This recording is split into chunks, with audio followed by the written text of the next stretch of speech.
আমরা শান্তিকে সবাই পছন্দ করি, আমরা শান্তি চাই, কিন্তু শান্তির বিপরীতে কাজ করে পৃথিবীতে কোনোদিন শান্তি আসবে না।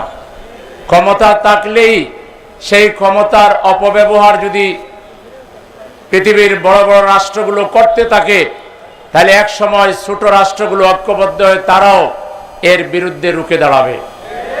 আজকে ইরানের উপর যে আক্রমণ করা হয়েছে, ইরান একটা স্বাধীন রাষ্ট্র, তাদের সার্বভৌমত্বের উপর আঘাত করা হয়েছে, এটা আমরা স্বাধীন বাংলাদেশের নাগরিক হিসাবে কোনোভাবে মেনে নিতে পারি না।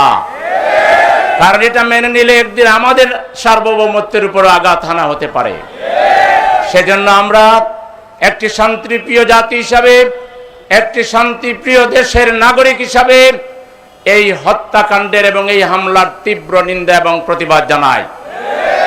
আমরা জাতিসংঘকে যথাযথ কার্যকরী পদক্ষেপ নেওয়ার আহ্বান জানাই।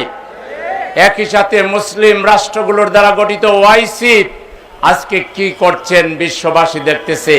ওআইসিকেও যথাযথ ভূমিকা নিতে হবে। আজকে ইরানের উপরে আক্রমণের মাধ্যমে শুধু ইরান নয়, গোটা মধ্যপ্রাচ্যকে অগ্নিগর্ভে পরিণত করা হয়েছে। আজকে মুসলমানদের রক্ত নিয়ে হোলি খেলা হচ্ছে।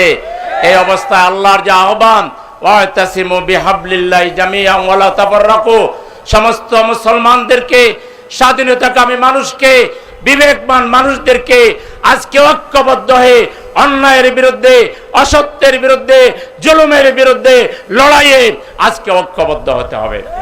আমরা সেই লড়াইয়ের আহ্বান জানিয়ে, অন্যায়ের বিরুদ্ধে প্রতিবাদে বিশ্ববাসীকে সামিল হওয়ার আহ্বান জানিয়ে আমি আমার কথা এখানেই শেষ করছি। আসসালামু আলাইকুম ওয়া রাহমাতুল্লাহি ওয়া বারাকাতুহু।